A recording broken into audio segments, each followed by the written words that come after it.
छत्तीसगढ़ के सभी स्टूडेंट को बताना चाहता हूँ, छत्तीसगढ़ व्यापम ने जारी किया भर्ती परीक्षा का बहुत ही महत्वपूर्ण जो है नोटिफिकेशन। तो जो भी स्टूडेंट छत्तीसगढ़ में गवर्नमेंट जॉब की तैयारी कर रहे हैं, व्यापम एग्ज़ाम्स की तैयारी कर रहे हैं, आप सभी स्टूडेंट के लिए काफ़ी अच्छी अपडेट्स हैं, काफ़ी अच्छी सौगात निकल कर आप सभी स्टूडेंट के लिए अपॉर्चुनिटीज़ निकल कर आ रहा है। जी हाँ, आप सभी स्टूडेंट के लिए एक के बाद एक जो है भर्तियाँ, एक के बाद एक आप लोगों के लिए नई नई वैकेंसीज हैं। और इस समय जो है छत्तीसगढ़ व्यापम में एक और बहुत ही महत्वपूर्ण नोटिफिकेशन निकल कर आ चुका है। और वो नोटिफिकेशन क्या है, वो नई वैकेंसीज, वो नई भर्ती जो है क्या है, मैं आपको बताता हूँ। और किस तरीके से आपको आवेदन करना है, किस तरीके से फॉर्म फिलअप करना है, किस तरीके से आपका सिलेक्शन होगा, हर एक जानकारी, हर एक डिटेल्स इस वीडियो में आप लोगों को देखने को मिल जाएगा। देखिए, छत्तीसगढ़ में वैकेंसीज़ का दौर जो है जारी है। एक के बाद एक जो है भर्ती, एक के बाद एक आप लोगों के लिए वैकेंसीज, एक के बाद एक आप लोगों के लिए अपॉर्चुनिटीज़ जो है निकल कर आ रहे हैं। तो देखिए, व्यापम में अगर हम सबसे महत्वपूर्ण अगर वैकेंसीज़ की बात करें तो इस समय जो है टीचर्स की वैकेंसीज है। जी हाँ, सबसे महत्वपूर्ण भर्ती और सबसे ज़्यादा अगर हम इम्पोर्टेंट भर्ती की बात करें तो टीचर्स के ही वैकेंसीज हैं, 12,489।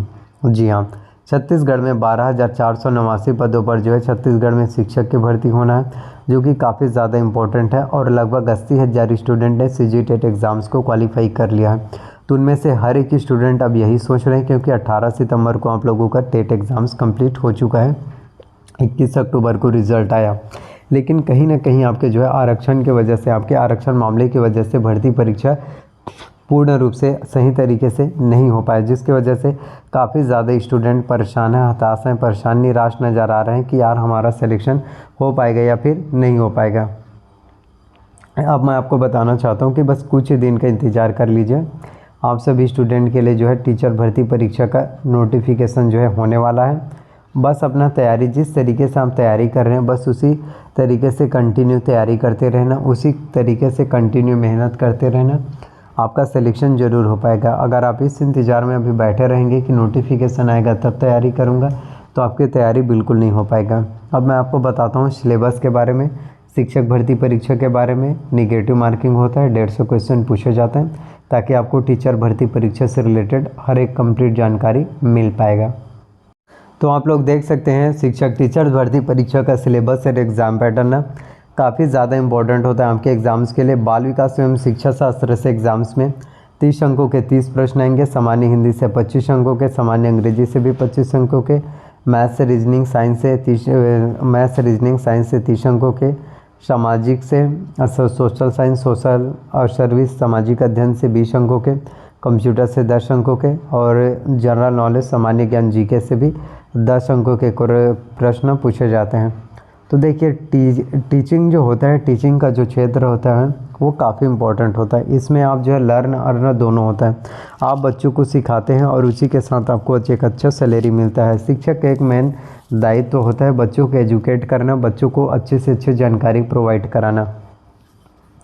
तो बाल विकास एवं शिक्षा शास्त्र से प्रश्न पूछे जाते हैं कि विकास की अवधारणा क्या होती है, उसके सीखने से संबंध, बच्चों के विकास के सिद्धांत, परिप्रेक्ष्य अभ्यास, सीखने में कठिनाई, विकलांगता आदि से संबंधित बच्चों के शिक्षण, यानी बच्चों का विकास जो है किस तरीके से होता है, बच्चों में सीखने की जो ललक रहता है, किस तरीके से बच्चे सीखते हैं और किस तरीके से बच्चे अपनी ज़िंदगी में क्या कर सकते हैं, उनमें समझने की, सोचने की क्षमता, सोचने की शक्ति कब आता है, ये सभी चीज़ें। साथ ही हिंदी की बात करें तो हिंदी में आपके एग्ज़ाम्स में जो है व्याकरण पूछे जाते हैं, व्याकरण भी काफ़ी इम्पोर्टेंट रहता है। देखिए, हर एक कंपटीशन एग्ज़ाम्स में हिंदी से क्वेश्चन आते ही आते हैं, व्याकरण से ही प्रश्न आते पूछे ही जाते हैं। तो आप इनको बिल्कुल भी इग्नोर मत करना कि हिंदी का क्वेश्चन है, व्याकरण है, तो हम इसे सॉल्व नहीं करेंगे तो कुछ नहीं होगा, ऐसा नहीं। हिंदी के क्वेश्चन है, बहुत इंपॉर्टेंट होता है। इसीलिए मैं आपको बोलता हूँ, आपको अपने अंदर ओवर कॉन्फिडेंस, अति आत्मविश्वास बिल्कुल भी नहीं लाना है। हर एक चीज़ इंपॉर्टेंट होता है।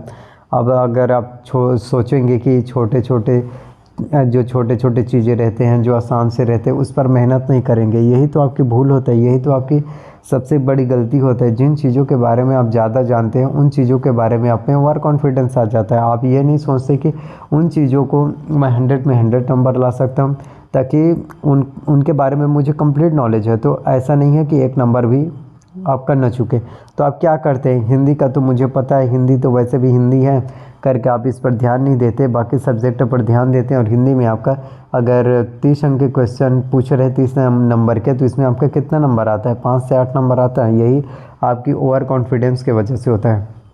तो ये चीज़ें बिल्कुल भी नहीं होना चाहिए। पॉजिटिव रहिए, निगेटिविटी को जितना हो सके त्याग दीजिए, पॉजिटिव रहिए। पॉजिटिव इंसान कुछ भी कर सकता है और कभी भी निराश नहीं होना है, हताश नहीं होना है। ज़िंदगी बहुत अपॉर्चुनिटी से भरा है। एक मौका जाएगा तो दूसरा आएगा, दूसरा मौका जाएगा तो तीसरा आएगा। बस आप में वो सब्र होने चाहिए। आप अपने चारों तरफ देखिए अपॉर्चुनिटीज़ कितना है, आप क्या कर सकते हैं। ऐसे काम कीजिए जिसमें आपको कभी भी बोरियत महसूस ना हो। जिस दिन आपको लगने लग जाए कि यार मैं बोरियत महसूस कर रहा हूँ, मुझे बोरिंग फील हो रहा है, अब मैं नहीं कर सकता इस काम को, मतलब तुम अपनी ज़िंदगी में कुछ नहीं कर पाओगे। फिर तुम एक नया चीज़ स्टार्ट करोगे, फिर उसमें तुम बोलोगे कि मुझे बहुत बोरियत महसूस हो रहा है, बोरिंग हो रहा है। तो ऐसा नहीं, आप जो भी फील्ड में जिसमें आप काम कर रहे हैं, आप में वो इंटरेस्ट होना चाहिए, वो लगन होने चाहिए। जैसे कि एग्जांपल फॉर, मैं आप लोगों के लिए वीडियोस बनाता हूं। आप सोच सकते हैं कि मैं 2 साल से अगर वीडियोस बना रहा हूं आप सभी स्टूडेंट के लिए, हर दिन वीडियोस आप लोगों के लिए मैं वीडियोस बनाता हूं, किसी किसी दिन गैप हो जाता है।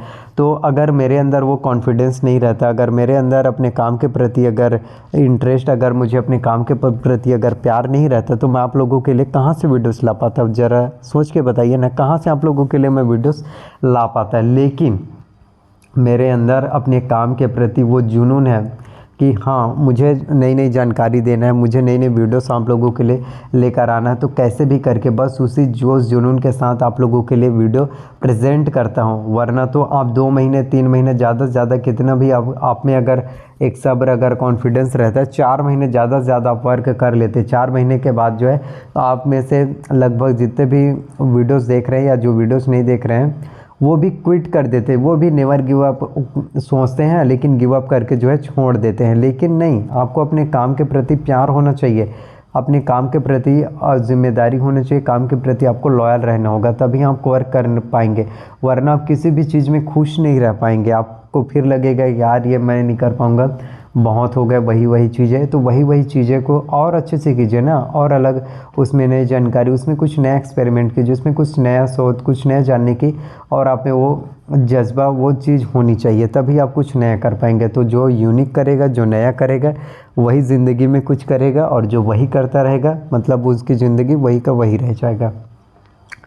बस मेहनत करो, एक ही चीज़ बोलता हूँ, ज़िंदगी है तुम्हारी, तुम्हें आगे बढ़ना है और कोई तुम्हारी ज़िंदगी बदल नहीं सकता। ज़िंदगी बदलना ना बदलना ये सब कुछ आपके ऊपर डिपेंड करता है।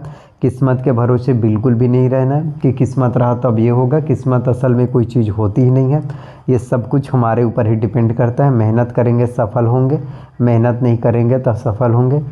बस ख्याल रखना, तैयारी करना, तुम्हारा भी वक्त बदलेगा, तुम भी सक्सेस हो पाओगे एक दिन। और बस और क्या ही बोल सकता हूँ, सब आपके ऊपर है।